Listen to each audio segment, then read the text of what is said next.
আবহাওয়ার বিরূপ আচরণে ঈদ যাত্রায় ভোগান্তি, মহাসড়কে যানবাহনের তীব্র চাপ, ঝুঁকি নিয়ে ট্রেনের ছাদে যাত্রী, লঞ্চেও গাদাগাদি। শেষ মুহূর্তে জমে উঠেছে কোরবানির পশু বেচাকেনা, সরবরাহ কমায় রাজশাহী ও রংপুরে দাম চড়া, ব্রাহ্মণবাড়িয়া ও নীলফামারীতে মিলছে সুলভ মূল্যে, ছোট ও মাঝারি গরুর চাহিদা বেশি। জঙ্গল সেলিমপুরে চেকপোস্টে হামলায় দুর্বলতা শিকার র্যাবের, অতীতে আইনের শাসন না থাকায় রাষ্ট্রের ভেতর গড়ে ওঠে আরেক রাষ্ট্র, বলছেন মন্ত্রী, নির্মূলের ঘোষণা।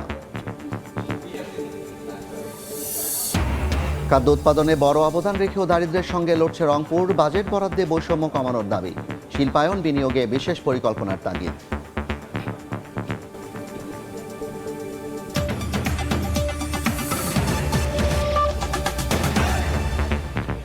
বাংলার সময়ের সঙ্গে আছি আমি জাফর সাদিক।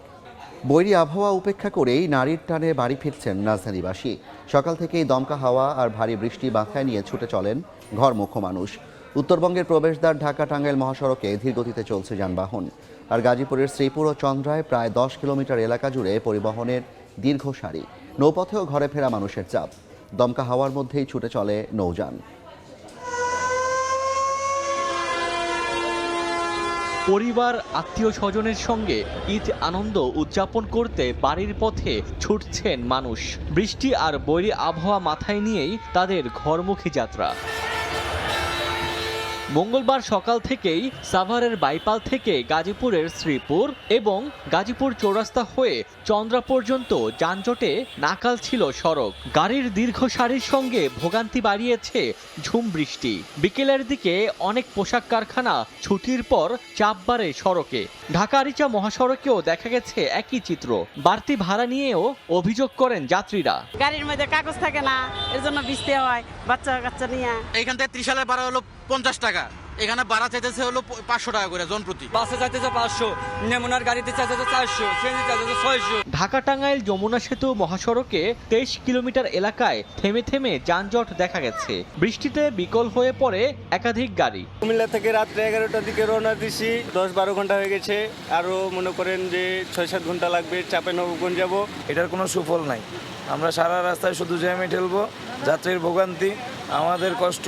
20 মিনিটের রাস্তা প্রায় 2 ঘন্টা লাগছে আমাদের। এদিকে ভারী বৃষ্টির প্রভাব পড়েছে নৌপথেও। বৃষ্টির সঙ্গে দমকা হাওয়ার মধ্যে যাত্রী নিয়ে ছুটেছে নৌযানগুলো। পাটুরিয়া, দৌলতদিয়া ও আরিচা কাজিরহাট নৌরুটের ফেরি ও লঞ্চে ছিল উপচে পড়া ভিড়। এছাড়া চাঁদপুরে লঞ্চ টার্মিনালে যাত্রী চাপ ছিল চোখে পড়ার মতো।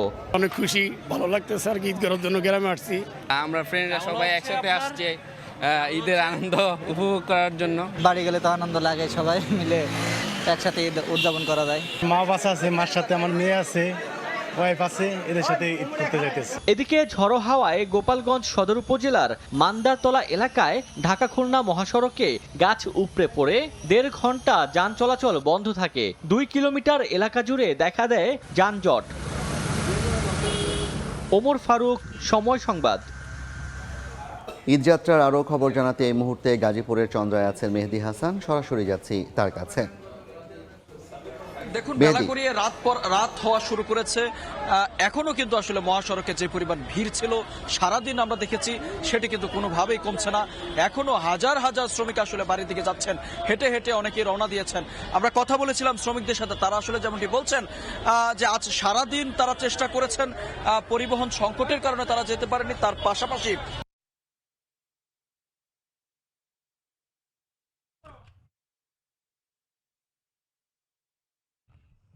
যেটি করছেন যে ঝুঁকি নিয়ে ট্রাকের ছাদে এবং বিশেষ করে যদি বলি পশুবাহী যে ট্রাকগুলো রয়েছে আসলে যাত্রীরা তারা বাধ্য হয়ে অনেকেই যেটি করছেন যে ঝুঁকি নিয়ে ট্রাকের ছাদে এবং বিশেষ করে যদি বলি পশুবাহী যে ট্রাকগুলো রয়েছে সেগুলোতে করে কিন্তু আসলে উত্তরবঙ্গের দিকে রওনা দিচ্ছি।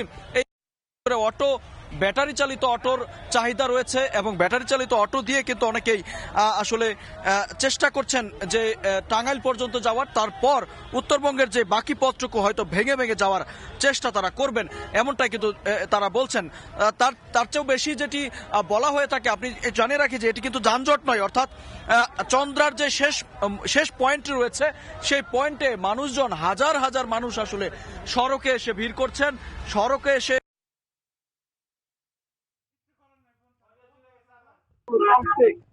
বাধা সৃষ্টি হচ্ছে।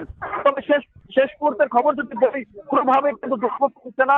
প্রতিনিয়ত আসলে মানুষজনের সংখ্যা যে আসলে যানবাহনগুলো চলতে বাধা সৃষ্টি হচ্ছে।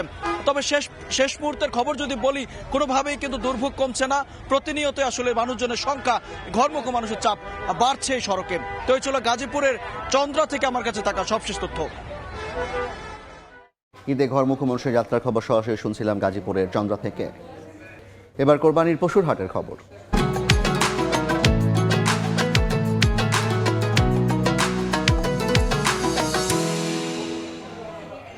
ঈদের অপেক্ষা মাত্র একদিন, শেষ মুহূর্তে জমে উঠেছে পশুর হাটের বেচাকেনা। অনেক স্থানেই আজই শেষবারের মতো বসেছে হাট। সরবরাহ কম হওয়ায় রাজশাহী ও রংপুরের হাটে বেড়েছে গরুর দাম। হঠাৎ বৈরী আবহাওয়ায় কোথাও কোথাও ছন্দপতন হয় বেচাকেনায়। ঈদের বাকি মাত্র একদিন, উৎসর্গের এই উৎসবে অন্যতম অনুষঙ্গ কোরবানির পশু। শেষ মুহূর্তের বেচাকেনাই সরগরম হাট।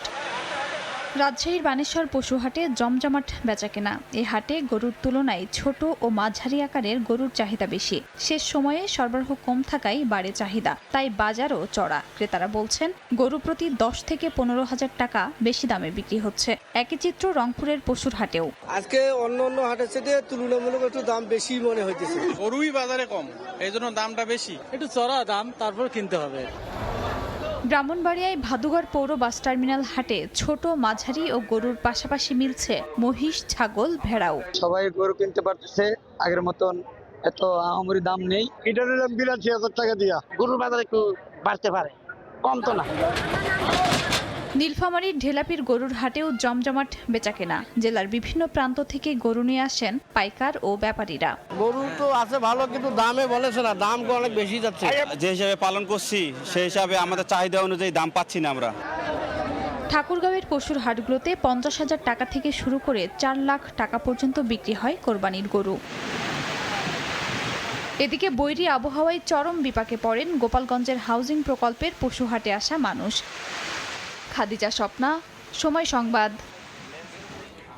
কোরবানির পশুর হাটের খবর জানাতে রাজশাহীর বানেশ্বর হাটে আছেন মওদুদ রানা। সরাসরি যাচ্ছি তার কাছে। রানা, বাজারে গরুর সংখ্যা খুবই কম এবং গরুর তুলনায় ক্রেতা সংখ্যা অনেক। ক্রেতা চাহিদা বাড়ায় দাম বেড়েছে কয়েক গুণ এবং সবচেয়ে চড়া বাজার আজকে রাজশাহীর বানেশ্বর পশু হাটে। আমরা যেটি দেখেছি যে গত কয়েকদিন যেসব গরুগুলো 1 লাখ টাকায় বিক্রি হচ্ছিল, সেসব গরুগুলো অন্তত আজকে এই বাজারে 1,20,000 টাকা। এখানে ছোট এবং মাঝারি গরুর চাহিদা সবচেয়ে বেশি এবং ছোট একটি 2 থেকে 3 মনের যে গরুগুলো, সেই গরুগুলো 90,000 টাকা থেকে শুরু করে 1,20,000 থেকে 1,30,000 টাকার মধ্যে বিক্রি হচ্ছে। অন্যদিকে মাঝারি যে গরুগুলো রয়েছে 4 মন থেকে 6 মনের, সেগুলো 1.5 লাখ টাকা থেকে শুরু করে 1,80,000 টাকার মধ্যে বিক্রি হয়েছে এবং 6 মনের উপরে যে গরুগুলো রয়েছে সেগুলো 2 লাখ টাকা থেকে 3 লাখ টাকার মধ্যে এখানে বিক্রি হচ্ছে। এখানকার যারা ব্যাপারী রয়েছেন তারা বলছেন যে গত 1 সপ্তাহ ধরে রাজশাহীর বিভিন্ন বাজারে যে দাম ছিল তার তুলনায় আজকে এই শেষ মুহূর্তের বাজারে গরু প্রতি অন্তত 10 থেকে 20,000 টাকা বাড়তি দিয়ে কিনতে হচ্ছে।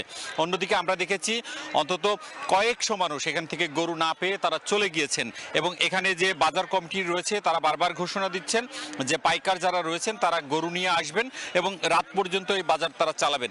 তবে আমরা ক্রেতাদের সাথে কথা বলেছিলাম, তারা বলছেন যে আগামীকাল তারা শেষ চেষ্টা করবেন যে তাদের বাজেটের মধ্যে গরু কিনতে পারবেন কিনা। ক্রেতারা যেটি বলছেন যে প্রত্যেকেই কুরবানি দেওয়ার জন্য একটি নির্দিষ্ট বাজেট নিয়ে বাজারে আসেন, কিন্তু আজকে সেই বাজেটের মধ্যে তো কোনোভাবেই তারা গরু কিনতে পারেনি এবং গরুর যে দাম সেটি অনেক চড়া।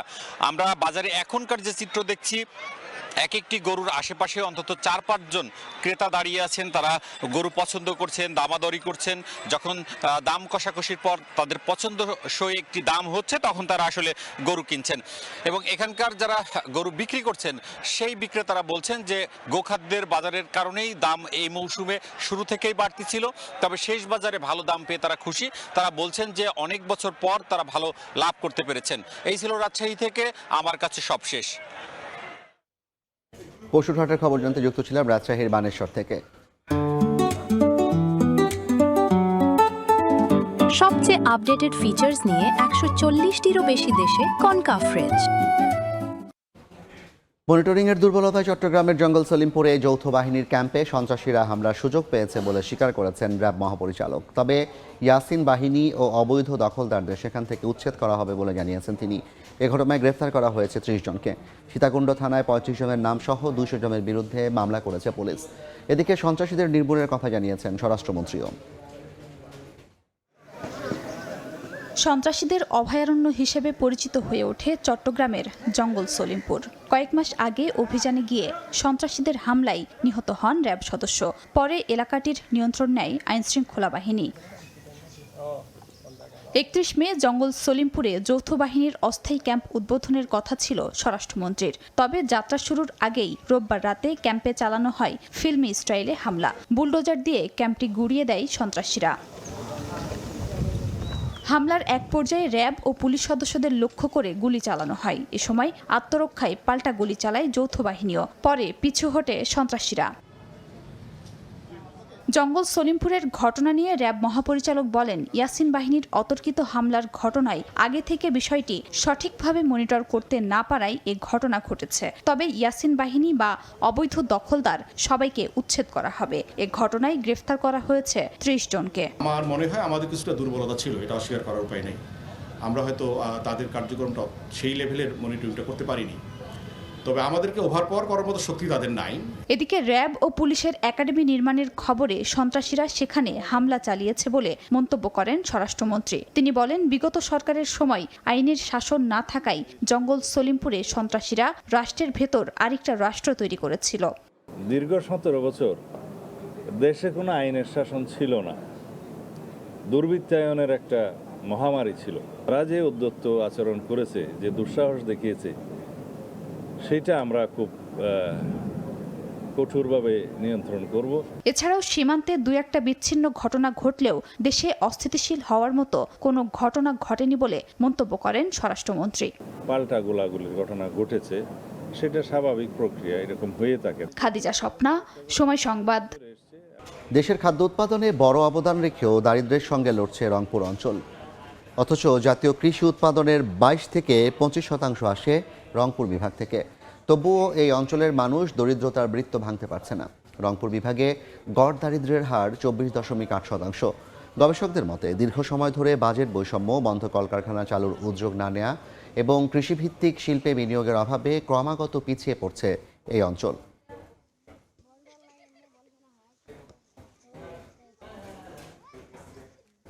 ধান কাটা শুরু হয়েছে দিনাজপুরে। এ পর্যন্ত কাটা হয়েছে ২৫% ফসল।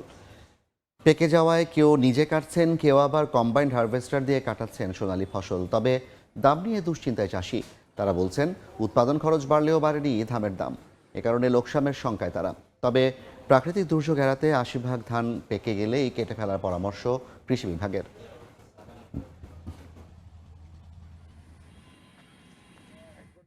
বাংলা সময়ের শীর্ষ সংবাদগুলো জানিয়ে দিচ্ছি আরেকবার। আবহাওয়ার বিরূপ আচরণে ঈদযাত্রায় ভোগান্তি, মহাসড়কে যানবাহনের তীব্র চাপ, ঝুঁকি নিয়ে ট্রেনের ছাদে যাত্রী, লঞ্চেও গাদাগাদি।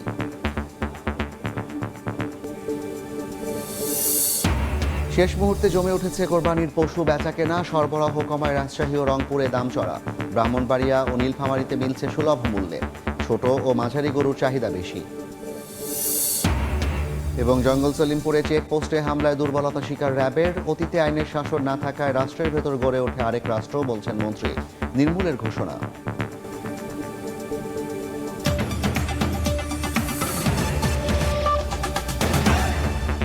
এই ছিল বাংলার সময়। এরপর দেখবেন সন্ধ্যার সময়, সঙ্গে থাকবেন ইমদাদুল হক। জাফর, আপনাকে ধন্যবাদ। সন্ধ্যার সময় নিয়ে আসছি কিছুক্ষণ পর, সঙ্গে থাকুন সময়।